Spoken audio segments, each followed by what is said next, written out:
ಎಲ್ಲರಿಗೂ ನಮಸ್ಕಾರ. ನನ್ನ ಯೂಟ್ಯೂಬ್ ಚಾನೆಲ್ಗೆ ಸ್ವಾಗತ. ವಿದ್ಯಾರ್ಥಿಗಳೇ, ಇಂದಿನ ವಿಡಿಯೋದಲ್ಲಿ ನಾನು ಆಡಳಿತ ಭಾಷೆಯಾಗಿ ಕನ್ನಡ ಈ ಪಾಠದ ಸಾರಾಂಶವನ್ನು ಹಾಕ್ತಾ ಇದ್ದೇನೆ. ವಿದ್ಯಾರ್ಥಿಗಳೇ, ನೀವು ನನ್ನ ಚಾನೆಲ್ಗೆ ಹೊಸಬರಾಗಿದ್ದಲ್ಲಿ ಮೊದಲು ಸಬ್ಸ್ಕ್ರೈಬ್ ಮಾಡೋದನ್ನು ಮರೆಯದಿರಿ. ಹಾಗೆ ಒಂದು ಕಮೆಂಟ್ ಮಾಡಿ, ಶೇರ್ ಮಾಡಿ. ಸರಿ ವಿದ್ಯಾರ್ಥಿಗಳೇ, ನಿಮ್ಮ ಕಾನೂನು ಕನ್ನಡ ಈ ಪಠ್ಯಪುಸ್ತಕದ 2ನೆಯ ಪಾಠ ಆಡಳಿತ ಭಾಷೆಯಾಗಿ ಕನ್ನಡ. ಆಡಳಿತ ಭಾಷೆ ಅಂದರೆ ಏನು ಅನ್ನುವಂಥ ಪ್ರಶ್ನೆ ಬರ್ಬೋದು. ಒಂದು ನಿರ್ದಿಷ್ಟ ಭೂಪ್ರದೇಶದ ಆಡಳಿತಕ್ಕಾಗಿ ಎಂದರೆ ಅಧಿಕೃತ ವ್ಯವಹಾರಗಳಿಗಾಗಿ ಹಾಗೂ ದಾಖಲೆಗಳ ರಚನೆಗಾಗಿ ಅಲ್ಲಿಯ ಸರ್ಕಾರವು ಬಳಸುವಂಥ ಭಾಷೆಯೇ ಆ ಪ್ರದೇಶದ ಆಡಳಿತ ಭಾಷೆ ಎನಿಸಿಕೊಳ್ಳುತ್ತದೆ. ಬಹುಮಟ್ಟಿಗೆ ಈ ಭಾಷೆ ಆ ನಿರ್ದಿಷ್ಟ ಭೂಪ್ರದೇಶದಲ್ಲಿ ಬಹುಸಂಖ್ಯಾತರಾದಂತಹ ಜನರು ಬಳಸುವಂಥ ಭಾಷೆಯಾಗಿರ್ತದೆ. ಯಾಕೆಂದರೆ ಸರ್ಕಾರದ ನೀತಿ ನಿಯಮಗಳು, ಆಜ್ಞೆ ಆದೇಶಗಳು ಜನಸಾಮಾನ್ಯರಿಗೆ ಅರ್ಥವಾಗುವ ಭಾಷೆಯಲ್ಲಿ ಇರಬೇಕು. ಆದರೂ ಐತಿಹಾಸಿಕ ಕಾರಣಗಳಿಗಾಗಿ ಲ್ಯಾಟಿನ್, ಸಂಸ್ಕೃತ, ಇಂಗ್ಲಿಷ್ ಈ ಮೊದಲಾದ ಭಾಷೆಗಳು ಜನಸಾಮಾನ್ಯರದಲ್ಲದ ಭಾಷೆಗಳು ಕೂಡ ಆಡಳಿತ ಭಾಷೆಗಳಾಗಿರುವಂಥ ಉದಾಹರಣೆಗಳಿವೆ.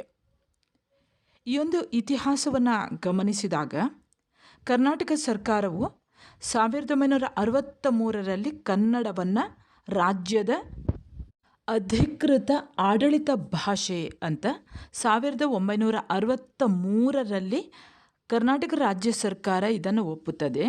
ಅಧಿಕೃತ ಆಡಳಿತ ಭಾಷೆ ಕನ್ನಡ ಅನ್ನುವಂಥದ್ದು. ಅಂದಿನಿಂದ ಇಂದಿನವರೆಗೆ ಸತತವಾಗಿ ಶ್ರಮಪಟ್ಟರೂ ಕನ್ನಡವು ಇನ್ನೂ ಎಲ್ಲ ಹಂತಗಳಲ್ಲಿಯೂ ಸಂಪೂರ್ಣವಾಗಿ ಆಡಳಿತ ಭಾಷೆಯಾಗಿಲ್ಲ. ಆದರೆ ಇತಿಹಾಸದ ಪುಟಗಳನ್ನು ತಿರುವಿ ಹಾಕಿದಾಗ ಅತ್ಯಂತ ಪ್ರಾಚೀನ ಕಾಲದಿಂದಲೂ ಕೂಡ ಕನ್ನಡವು ಈ ನಾಡಿನ ಆಡಳಿತ ಭಾಷೆಯಾಗಿ ಇದ್ದದ್ದು ಕಂಡುಬರ್ತದೆ. ಈ ಒಂದು ಇತಿಹಾಸವನ್ನು ಗಮನಿಸಿದಾಗ ಅಂದರೆ ಹಿಂದಿನಿಂದಲೂ ಕೂಡ ಕನ್ನಡ ಭಾಷೆಯೇ ಆಡಳಿತ ಭಾಷೆಯಾಗಿರುವಂಥದ್ದು.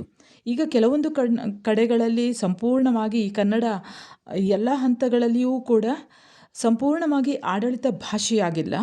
ಆದರೆ ಹಿಂದೆ ಇತಿಹಾಸದ ಪುಟಗಳನ್ನು ತಿರುಗಿ ನೋಡಿದಾಗ ಪ್ರಾಚೀನ ಕಾಲದಿಂದಲೂ ಅಂದರೆ ಆದಿಕಾಲದಿಂದಲೂ ಹಿಂದಿನ ಕಾಲದಿಂದಲೂ ಈ ಕನ್ನಡವು ಈ ನಾಡಿನ ಕರ್ನಾಟಕದ ಆಡಳಿತ ಭಾಷೆಯಾಗಿ ಇದ್ದದ್ದು ಕಂಡುಬರ್ತದೆ. ಅದರ ವಿವರಗಳು ಹೀಗಿವೆ, ಸರಿಯಾಗಿ ಗಮನಿಸಿಕೊಳ್ಳಿ. ಪ್ರಾಚೀನ ರಾಜವಂಶಗಳ ಆಳ್ವಿಕೆಯ ವಿವರಗಳನ್ನು ತಿಳಿಯಲು ನಮಗೆ ಉಳಿದು ಬಂದಿರುವಂತಹ ಲಿಖಿತ ದಾಖಲೆಗಳು ಎಂದರೆ ಶಾಸನಗಳು. ಶಾಸನಗಳು ನಿಮ್ಗೆ ಗೊತ್ತಿರ್ಬೋದು, ಕಲ್ಲಿನಿಂದ ಕೆತ್ತುವಂಥದ್ದು, ಅಕ್ಷರಗಳನ್ನು ಕೆತ್ತುವಂಥದ್ದು, ಬರಹಗಳನ್ನು ಕೆತ್ತುವಂಥದ್ದು. ಇದು ಮಾತ್ರ ಒಂದು ಅಧಿಕೃತವಾಗಿ ಉಳಿದುಕೊಂಡು ಬಂದಿರುವಂಥದ್ದು. ಹಾಳೆಯಲ್ಲಿ ಬರೆದಿಟ್ಟದ್ದು ಇರ್ಬೋದು, ಅದೆಲ್ಲ ಕೆಲವೊಮ್ಮೆ ಕ್ರಮೇಣ ನಶಿಸಿ ಹೋಗ್ತದೆ. ಆದರೆ ಈ ಶಾಸನಗಳಲ್ಲಿ ಲಿಖಿತವಾಗಿ ಇರುವಂತಹ ದಾಖಲೆಗಳು ಈ ಶಾಸನದಲ್ಲಿ ಮಾತ್ರ ಉಳ್ಕೊಂಡು ಬಿಡ್ತವೆ. ಈ ಶಾಸನ ಶಾಸ್ ಎಂದರೆ ಆಳ್ವಿಕೆ ನಡೆಸು, ರೂಲ್ ಮಾಡು ಅನ್ನುವಂಥದ್ದು, ಆಳ್ವಿಕೆ ನಡೆಸು ಅನ್ನುವಂತಹ ಅರ್ಥ ಇದೆ. ಅದರಂತೆ ಶಾಸನಗಳು ರಾಜರ ಆಳ್ವಿಕೆಯ ವಿವರಗಳು, ದಾನ ದತ್ತಿ ಮುಂತಾದ ಕೊಡುಗೆಗಳು ಹಾಗೂ ಆಗಿನ ಕಾಲದ ಸಾಮಾಜಿಕ, ಸಾಂಸ್ಕೃತಿಕ, ಆರ್ಥಿಕ ವಿವರಗಳನ್ನು ಈ ಶಾಸನಗಳು ನಮಗೆ ನೀಡ್ತವೆ. ನಮಗೆ ಸಿಕ್ಕಿರುವಂತಹ ಕನ್ನಡದ ಮೊದಲನೆಯ ಶಾಸನ, ಇದನ್ನು ನೆನಪಲ್ಲಿಟ್ಕೊಳ್ಳಿ, ಹಲ್ಮಿಡಿ ಶಾಸನ. ಈ ಹಲ್ಮಿಡಿ ಶಾಸನವು ಕದಂಬರ ಕಾಲದ್ದಾಗಿದ್ದು ಇದು ಕೂಡ ಒಂದು ದಾನ ಶಾಸನವಾಗಿದೆ. ದಾನದ ಬಗ್ಗೆ ಈ ಒಂದು ಕಲ್ಲಿನಲ್ಲಿ ಲಿಖಿತವಾಗಿ ಕೆತ್ತಿರುವಂಥದ್ದು. ಇದು ದಾನ ಶಾಸನ. ಮೊದಲ ಶಾಸನ ಅನ್ನುವಂಥ ಹೆಸರು ಹಲ್ಮಿಡಿ ಶಾಸನಕ್ಕಿದೆ. ಇದು ಕದಂಬರ ಕಾಲದ್ದು. ಇದರಲ್ಲಿ ಬರುವಂತಹ ಒಂದು ಶಬ್ದ ಇದೆ, ಕುರುಂಬಿಡಿ ಅನ್ನುವಂತಹ ಒಂದು ಶಬ್ದ ಒಂದು ಬಗೆಯ ತೆರಿಗೆಯನ್ನು ಸೂಚಿಸ್ತದೆ ಹಾಗೆಂದು ವಿದ್ವಾಂಸರು ಅಭಿಪ್ರಾಯ ಪಡ್ತಾರೆ. ಈವರೆಗೆ ಒಟ್ಟಿಗೆ 30,000 ಕನ್ನಡ ಶಾಸನಗಳು ದೊರೆತಿವೆ. ಇವುಗಳಲ್ಲಿ ಬಹುತೇಕವಾಗಿ ನೇರವಾಗಿ ಅಥವಾ ಪರೋಕ್ಷವಾಗಿ ಆಡಳಿತದ ವಿವರವನ್ನು ನೀಡ್ತವೆ. ಕೆಲವೊಮ್ಮೆ ಶಾಸನವು ಸಂಸ್ಕೃತದಲ್ಲಿ ರಚಿತವಾಗಿದ್ದರೂ ಕೂಡ ದಾನದ ವಿವರಗಳನ್ನು ಹೇಳುವಾಗ ಅದನ್ನು ಕನ್ನಡದಲ್ಲಿಯೇ ನೀಡಲಾಗಿರ್ತದೆ. ಗೊತ್ತಿರ್ಬೋದು ನಿಮಗೆ, ಸಾಮಾನ್ಯ ಜನರು ಬಳಸುವಂತಹ ಭಾಷೆ ಮತ್ತು ಅರ್ಥೈಸಿಕೊಳ್ಳುವಂತಹ ಭಾಷೆ ಕನ್ನಡವಾಗಿರೋದ್ರಿಂದ ಸಂಸ್ಕೃತದಲ್ಲಿ ಶಾಸನವನ್ನು ಬರೆದರೂ ಕೂಡ ಈ ದಾನದ ಬಗ್ಗೆ ಹೇಳುವಾಗ ಮಾತ್ರ ಕನ್ನಡ ಭಾಷೆಯನ್ನು ಉಪಯೋಗಿಸ್ತಾರೆ. ಹಾಗೆ ಅಧಿಕಾರ ಸೂಚಕ ಪದಗಳು ಹಣಕಾಸು, ಅಳತೆ ಮತ್ತು ತೂಕ, ನ್ಯಾಯ ವಿಚಾರಣೆ ಮುಂತಾದ ಆಡಳಿತದ ಹಲವು ಹಂತಗಳಲ್ಲಿ ಕನ್ನಡವು ಬಳಕೆಯಾಗ್ತಾ ಇತ್ತು. ಒಟ್ಟು 7 ಹಂತಗಳಿವೆ. ನೀವು ಇದನ್ನು ಗಮನಿಸಿಕೊಳ್ಳಿ. ಯಾವುದೆಂದರೆ, ಮೊದಲನೆಯದು ಅಧಿಕಾರ ಸೂಚಕ ಪದ, ಎರಡನೆಯದು ಹಣಕಾಸು, ಮೂರನೆಯದು ಅಳತೆ ಮತ್ತು ತೂಕ, ನಾಲ್ಕನೆಯದು ನ್ಯಾಯ ವಿಚಾರಣೆ. ಇವಲ್ಲದೆ ಈ ಶಾಸನಗಳಲ್ಲಿ ಹಿಂದಿನ ಕಾಲದಲ್ಲಿ ಅಂದರೆ ಆಡಳಿತದ ಹಲವು ಹಂತಗಳಲ್ಲಿ ಕನ್ನಡವು ಬಳಕೆಯಾಗ್ತಾ ಇತ್ತು ಅನ್ನೋದಕ್ಕೆ ಕೆಲವೊಂದು ಪದಗಳು ಸಾಕ್ಷಿಯಾಗಿವೆ. ಒಟ್ಟಿಗೆ 7 ಪದಗಳಿವೆ. ಅಧಿಕಾರ ಸೂಚಕ ಪದಗಳು, ಚುನಾಯಿತ ಮುಖಂಡರು, ತೆರಿಗೆಗಳು, ಆಡಳಿತ ವಿಭಾಗ, ಹಣಕಾಸು, ಅಳತೆ ಮತ್ತು ತೂಕ, ಪ್ರಾಚೀನ ನ್ಯಾಯಾಲಯದಲ್ಲಿ ಕನ್ನಡ. ಹಿಂದಿನ ಕಾಲದಲ್ಲಿ ಆಡಳಿತದಲ್ಲಿ ಕನ್ನಡ ಬಳಕೆಯಾಗ್ತಾ ಇತ್ತು ಅನ್ನೋದಕ್ಕೆ ಈ ಪದಗಳು ಸಾಕ್ಷಿಯಾಗಿವೆ. ಮೊದಲನೇದಾಗಿ ಅಧಿಕಾರ ಸೂಚಕ ಪದಗಳು. ಇವುಗಳಲ್ಲಿ ಯಾವುದೆಲ್ಲ ಪದಗಳು ಬಳಕೆಯಾಗಿವೆ ಅನ್ನುವಂಥದ್ದನ್ನು ನೋಡಿ. ಈ ಶಾಸನದಲ್ಲಿ ಚಕ್ರವರ್ತಿ, ಮಹಾರಾಜ, ಸಾಮಂತ, ಮಹಾಮಂಡಲೇಶ್ವರ, ಮಹಾಪ್ರಧಾನ, ಸಂಧಿ ವಿಗ್ರಹಿ, ದಂಡನಾಯಕ, ತಂತ್ರಪಾಲ, ಅಂತರವಾಸಿಕ, ನಗರಾಧ್ಯಕ್ಷ, ಭಂಡಾರಿ ಈ ಮೊದಲಾದ ಶಬ್ದಗಳು ಅಧಿಕಾರ ಸೂಚಕ ಪದಗಳು. ಇವೆಲ್ಲ ಮೂಲತಃ ಸಂಸ್ಕೃತ ಶಬ್ದಗಳೇ ಆದರೂ ಕೂಡ ಕನ್ನಡ ಭಾಷೆಯಲ್ಲಿ ತತ್ಸಮಗಳಾಗಿ ಅಂದರೆ ಅದಕ್ಕೆ ಸಮಾನವಾಗಿ ಉಳ್ಕೊಂಡು ಬಂದಿವೆ. ಇವು ಮಾತ್ರವಲ್ಲದೆ ಅಚ್ಚ ಕನ್ನಡದ ಗೌಂಡ ಅಂದರೆ ಈಗ ಗೌಡ ಅಂತ ಹೇಳ್ತೇವೆ, ಗೌಂಡ, ಪಟೇಲ, ತಳವಾರ, ಸೇನದೋವ ಅಂದರೆ ಶಾನುಭೋಗರಿಗೆ ಹೇಳುವಂಥದ್ದು, ಪೆರ್ಗಡೆ ಅಂದರೆ ಹೆಗ್ಗಡೆ, ಪಸಾಯಿತ, ಊರೊಡೆಯ ಈ ಮೊದಲಾದ ಅಧಿಕಾರ ಸೂಚಕ ಪದಗಳು ಈ ಶಾಸನಗಳಲ್ಲಿ ಬಳಕೆಯಾಗಿರುವುದನ್ನು ನಾವು ಕಾಣಬಹುದು. ಇನ್ನು ಎರಡನೆಯ ಹಂತ ಯಾವುದೆಂದರೆ ಚುನಾಯಿತ ಮುಖಂಡರು. ಇನ್ನು ಎರಡನೆಯದಾಗಿ ಚುನಾಯಿತ ಮುಖಂಡರು ವಂಶಪಾರಂಪರ್ಯವಾಗಿ ಬರುವಂಥ ಹುದ್ದೆಗಳಲ್ಲದೆ ಕೆಲವೊಂದು ಸಮುದಾಯಗಳಲ್ಲಿ ಮುಖಂಡರನ್ನು ಆಯ್ಕೆಯ ಮೂಲಕ ನೇಮಿಸುವಂಥ ಪದ್ಧತಿ ನಮ್ಮಲ್ಲಿತ್ತು. ಪಟ್ಟಣ ಸ್ವಾಮಿ ಈ ಕೆಲವರು ಇವತ್ತಿನವರೆಗೂ ಕೆಲವೊಂದು ಹೆಸರುಗಳಲ್ಲಿ ಈ ಹೆಸರುಗಳು ಉಳ್ಕೊಂಡ್ಬಿಟ್ಟಿವೆ. ಅಂದರೆ ಮೂಲವಾಗಿ ಅವರೆಲ್ಲ ಮುಖಂಡರ ವಂಶಕ್ಕೆ ಸೇರಿದವರು. ಪಟ್ಟಣ ಸ್ವಾಮಿ, ಪಟ್ಟಣ ಶೆಟ್ಟಿ, ನಕರರು, ಒಡ್ಡ ವ್ಯವಹಾರಿ, ಮಹಾಜನ ಈ ಎಲ್ಲ ಶಬ್ದಗಳು ಹೀಗೆ ಚುನಾಯಿತರಾದಂಥ ಮುಖಂಡರ ವಿವರಗಳು ಈ ಶಾಸನಗಳಲ್ಲಿ ಕಾಣಬಹುದು. ಇನ್ನು ಮೂರನೇದಾಗಿ ತೆರಿಗೆಗಳು ಯಾವುದೇ ಒಂದು ರಾಜ್ಯದ ಪ್ರಮುಖವಾದ ಆದಾಯದ ಮೂಲ. ಪ್ರಾಚೀನ ಕಾಲದಲ್ಲಿ ದಶವಂಧ, ಪೆರ್ಜುಂಕ, ಚಿತ್ತಾಯ, ದಂಡಾಯ, ಕುಳಿಯ ಸುಂಕ, ಕುರಿದೆರೆ, ಬಂಡಿದೆರೆ, ಮದುವೆ ಸುಂಕ, ಸಂತೆವಣ, ಕನ್ನಡಿ ಸುಂಕ ಮುಂತಾದ ತೆರಿಗೆಗಳನ್ನು ವಿಧಿಸ್ತಾ ಇದ್ದರು ಅನ್ನುವಂಥದ್ದನ್ನು ಶಾಸನಗಳ ಮೂಲಕ ತಿಳಿಯಬಹುದು. ಇನ್ನು ನಾಲ್ಕನೇ ಹಂತ ಯಾವುದು ಅಂತ ನೋಡಿ, ಆಡಳಿತ ವಿಭಾಗ. ಆಡಳಿತದ ಸುವ್ಯವಸ್ಥಿತ ನಿರ್ವಹಣೆಗಾಗಿ ಇಡೀ ರಾಜ್ಯವನ್ನು ಹಲವು ಘಟಕಗಳಾಗಿ ಪ್ರಾಚೀನ ಕಾಲದಲ್ಲಿ ವಿಂಗಡಿಸಲಾಗ್ತಾ ಇತ್ತು. ಅವುಗಳು ಮುಖ್ಯವಾಗಿ ನಾಡು, ನಗರ, ಪಟ್ಟಣ, ಗ್ರಾಮ, ಮಡಂಬ, ದ್ರೋಣಾಮುಖ ಮುಂತಾದ ಸ್ಥಳವಾಚಿ ಶಬ್ದಗಳು ಶಾಸನದಲ್ಲಿ ಇವೆ. ಹಾಗೆ ಐದನೆಯದಾಗಿ ಹಣಕಾಸಿಗೆ ಸಂಬಂಧಿಸಿದ ಹಾಗೆ ಯಾವೆಲ್ಲ ಪದಗಳು ಬಳಕೆಯಲ್ಲಿತ್ತು ಅನ್ನೋದನ್ನು ಶಾಸನಗಳಲ್ಲಿ ನೋಡಬಹುದು. ವಿನಿಮಯ ಪದ್ಧತಿಯ ಜೊತೆಗೆ ಹಣವನ್ನು ಬಳಸುವ ರೂಢಿಯು ನಮ್ಮಲ್ಲಿತ್ತು.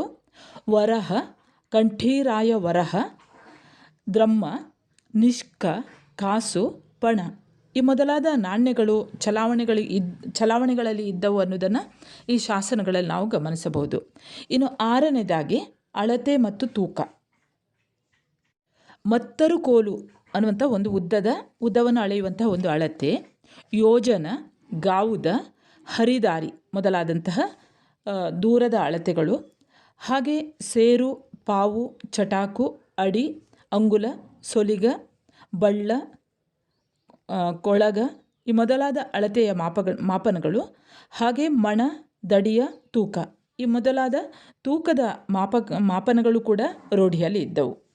ಇನ್ನು ಕೊನೆಯದಾಗಿ ಹಿಂದಿನ ಕಾಲದಲ್ಲಿ ಪ್ರಾಚೀನ ನ್ಯಾಯಾಲಯದಲ್ಲಿ ಕನ್ನಡ. ಹಿಂದಿನ ಕಾಲದಲ್ಲಿ ನ್ಯಾಯಾಲಯಗಳಲ್ಲಿ ಕನ್ನಡವನ್ನೇ ಬಳಸ್ತಾ ಇದ್ದರು. ನ್ಯಾಯ ತೀರ್ಮಾನಕ್ಕೆ ಆಧಾರವಾದಂತಹ ಧರ್ಮಶಾಸ್ತ್ರಗಳು ಎಲ್ಲವೂ ಕೂಡ ಸಂಸ್ಕೃತದಲ್ಲಿಯೇ ಇದ್ದರೂ ದೂರು, ವಿಚಾರಣೆ, ಸಾಕ್ಷಿಗಳ ಹೇಳಿಕೆ, ಪಾಟಿ ಸವಾಲು, ನ್ಯಾಯ ತೀರ್ಮಾನ, ತೀರ್ಪಿನ ದಾಖಲೀಕರಣ ಇವೆಲ್ಲವೂ ಕೂಡ ಕನ್ನಡದಲ್ಲಿಯೇ ಇರ್ತಾ ಇದ್ವು.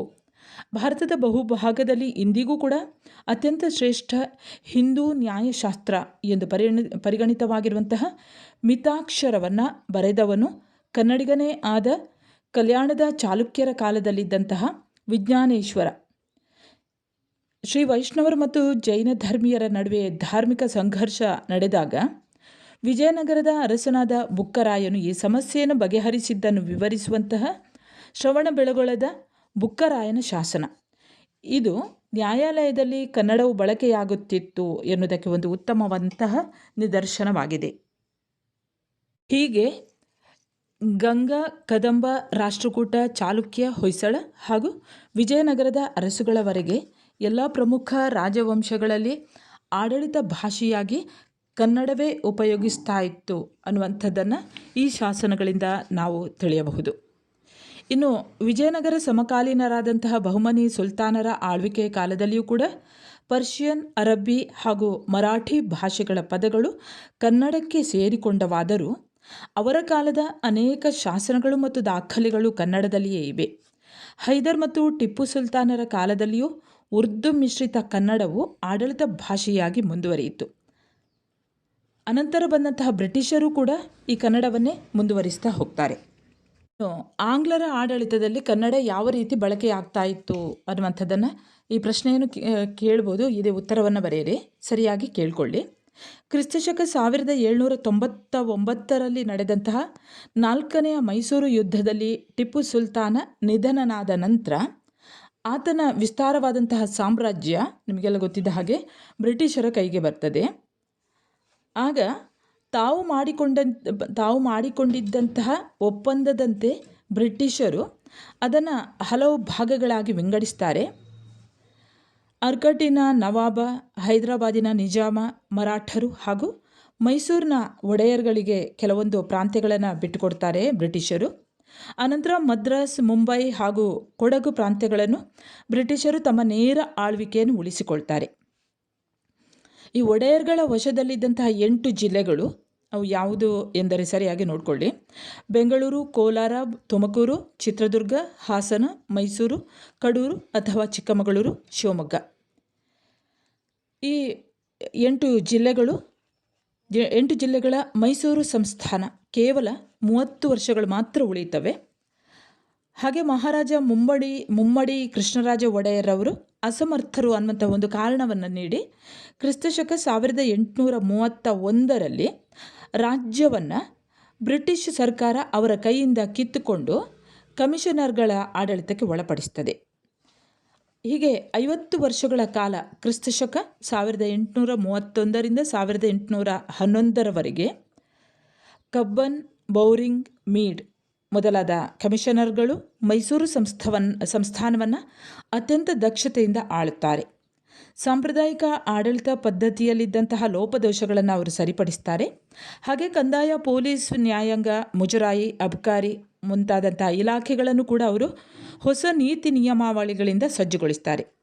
ರಸ್ತೆ ಮತ್ತು ರೈಲು ಸಾರಿಗೆ ವ್ಯವಸ್ಥೆಯನ್ನು ಉತ್ತಮಗೊಳಿಸುವ ಮೂಲಕ ಸಂಚಾರ ವ್ಯವಸ್ಥೆಯಲ್ಲಿ ಹೊಸ ಬದಲಾವಣೆಗಳನ್ನು ತರ್ತಾರೆ. ಪಾಶ್ಚಾತ್ಯ ಮಾದರಿಯ ಶಿಕ್ಷಣ ಪದ್ಧತಿಯನ್ನು ಜಾರಿಗೊಳಿಸುವ ಮೂಲಕ ಹೆಚ್ಚು ಶಾಲೆಗಳನ್ನು ಅವರು ಸ್ಥಾಪಿಸಿದರಲ್ಲದೆ, ಅಂದರೆ ಬ್ರಿಟಿಷರು ಸ್ಥಾಪಿಸಿದ್ದು ಮಾತ್ರವಲ್ಲ, ಹಿಂದಿನ ಶಿಕ್ಷಣ ಪದ್ಧತಿಯಲ್ಲಿ ಬ್ರಿಟಿಷರ ಆಳ್ವಿಕೆಗಿಂತ ಮೊದಲಿನ ಪದ್ಧತಿಯಲ್ಲಿ ಗಂಡು ಹೆಣ್ಣಿಗೆ ಸ್ವಲ್ಪ ತಾರತಮ್ಯ ಇತ್ತು. ಬಡವರಿಗೆ, ಶ್ರೀಮಂತರಿಗಿರ್ಬೋದು, ಮೇಲುಜಾತಿಯವರಿಗಿರ್ಬೋದು, ಕೆಳಜಾತಿಯವರಿಗಿರ್ಬೋದು, ಇವರಿಗೆಲ್ಲ ತಾರತಮ್ಯದ ಶಿಕ್ಷಣ ಆಗಿನ ಕಾಲದಲ್ಲಿತ್ತು. ಆದರೆ ಬ್ರಿಟಿಷರ ಆಳ್ವಿಕೆಯ ನಂತರ ಗಂಡು ಹೆಣ್ಣು, ಬಡವ, ಶ್ರೀಮಂತ, ಮೇಲುಜಾತಿ, ಕೆಳಜಾತಿ ಅನ್ನುವಂತಹ ಯಾವುದೇ ಭೇದ ಭಾವ ಇಲ್ಲದೆ ಎಲ್ಲರಿಗೂ ಕೂಡ ಸಮಾನವಾಗಿ ವಿದ್ಯೆಯನ್ನು ಕಲಿಯುವಂತಹ ಅವಕಾಶವನ್ನು ಬ್ರಿಟಿಷರು ಕಲ್ಪಿಸಿಕೊಡ್ತಾರೆ. ಹೀಗೆ ಇತ್ತ ಮೈಸೂರು ಸಂಸ್ಥಾನದಲ್ಲಿ ಮತ್ತು ಅತ್ತ ಸದರನ್ ಮರಾಠ ಕಂಟ್ರಿ ಅನ್ನುವಂತಹ ಎಂದು ಕರೆಯಲಾಗ್ತಾ ಇದ್ದಂತಹ ಧಾರವಾಡ, ಬೆಳಗಾಂ ಮುಂತಾದ ಪ್ರದೇಶಗಳಲ್ಲಿ ಬ್ರಿಟಿಷರ ನೇರ ಆಳ್ವಿಕೆ ಇದ್ದಂತಹ ದಕ್ಷಿಣ ಕನ್ನಡ, ಉತ್ತರ ಕನ್ನಡ ಹಾಗೂ ಕೊಡಗು ಜಿಲ್ಲೆಗಳಲ್ಲಿ 19ನೇ ಶತಮಾನದ ಮಧ್ಯಭಾಗದ ವೇಳೆಗೆ ಆಡಳಿತದ ಎಲ್ಲ ಕ್ಷೇತ್ರದಲ್ಲಿಯೂ ಕೂಡ ಬದಲಾವಣೆಯ ಹೊಸ ಗಾಳಿ ಬೀಸಲು ಆರಂಭವಾಗ್ತದೆ. ಹೀಗೆ ಎಲ್ಲ ಬದಲಾವಣೆಗಳ ಸಂದರ್ಭದಲ್ಲಿ ಬ್ರಿಟಿಷರು ಕನ್ನಡವನ್ನು ಆಡಳಿತ ಪ್ರಧಾನವಾದಂತಹ ಭಾಷೆಯಾಗಿ ಬಳಸ್ತಾ ಇದ್ದರು.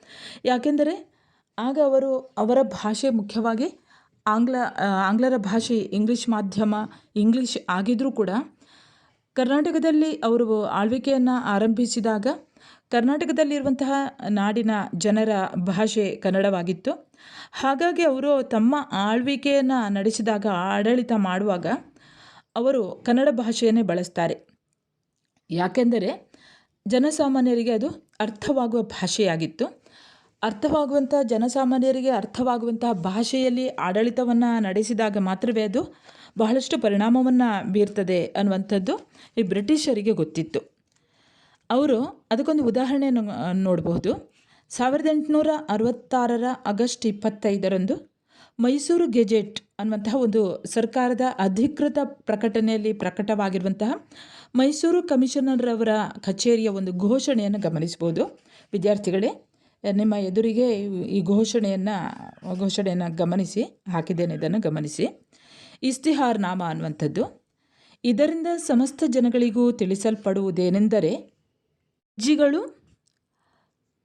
ಅಪೀಲ್ಗಳು ವಗೈರೆ ಇಂಗ್ಲೀಷ್ನಲ್ಲಿ ದಾಖಲು ಮಾಡುವಂಥ ಈಗಿನ ವಾಡಿಕೆಯಲ್ಲಿ ಅವುಗಳು ತಾಲೂಕು ಅಧಿಕಾರಿಗಳಿಂದ ವಿಚಾರಣೆ ಮಾಡಲ್ಪಡುವುದಕ್ಕಿಂತ ಮುಂದಾಗಿ ದೇಶ ಭಾಷೆಯೊಳಗೆ ತರ್ಜುಮೆ ಆಗಬೇಕಾಗಿರುತ್ತದೆಯಾಗಿ ಸದರಿ ವಾಡಿಕೆಯ ದೆಸೆಯಿಂದ ಡಿವಿಷನ್ ಮತ್ತು ಡಿಸ್ಟ್ರಿಕ್ಟ್ ಉದ್ಯೋಗಸ್ಥರಿಗೆ ಉಂಟಾಗುವ ತೊಂದರೆಯನ್ನು ಶ್ರಮವನ್ನು ನಿವೃತ್ತಿ ಮಾಡುವ ಬಗ್ಗೆ ಅಂತಹ ದಸ್ತಾವೇಜುಗಳೆಲ್ಲವೂ ದಾಖಲು ಮಾಡುವ ಜನಗಳ ಸ್ವಂತ ಭಾಷೆಯಲ್ಲಿಯೇ ಯಾವಾಗಿಯೂ ಬರೆಯತಕ್ಕದ್ದು.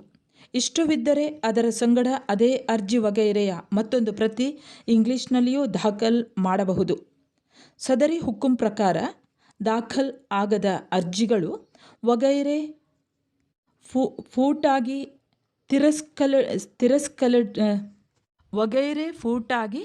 ತಿರಸ್ಕರಿಸಲ್ಪಡತಕ್ಕದ್ದಾಗಿರುತ್ತದೆ. ಇದು ಇಸ್ತಿಹಾರ್ ನಾಮ. ಈ ಕಡೆ ಮೈಸೂರು ಕಮಿಷನರ್ ಕಚೇರಿ ಬೆಂಗಳೂರು 8 ಆಗಸ್ಟ್ 1866. ಈ ಕಡೆ ಇದೆ ನೋಡಿ, ಬಮೋಜಿಬ್ ಹುಕುಂ TG ಕ್ಲಾರ್ಕೆ ಫಾರ್ ಸೆಕ್ರೆಟರಿ. ವಿದ್ಯಾರ್ಥಿಗಳೇ, ಇಲ್ಲಿಗೆ ಆಡಳಿತ ಭಾಷೆಯಾಗಿ ಕನ್ನಡ ಈ ಪಾಠದ ಸಾರಾಂಶ ಮುಕ್ತಾಯವಾಗಿರ್ತದೆ. ವಿದ್ಯಾರ್ಥಿಗಳೇ, ನಿಮ್ಮ ಕನ್ನಡ ಪಠ್ಯಪುಸ್ತಕಕ್ಕೆ ಸಂಬಂಧಿಸಿದ ಹಾಗೆ ಹಲವಾರು ಪಾಠಗಳನ್ನು ಈಗಾಗಲೇ ಅಪ್ಲೋಡ್ ಮಾಡಿದ್ದೇನೆ. ಅಲ್ಲಿಗೂ ಕೂಡ ಭೇಟಿ ನೀಡಿ. ಮುಂದೆ ಇನ್ನೊಂದು ಹೊಸ ಪಾಠದೊಂದಿಗೆ ಮತ್ತೆ ಬರುತ್ತೇನೆ. ಅಲ್ಲಿಯವರೆಗೆ ನಮಸ್ಕಾರ.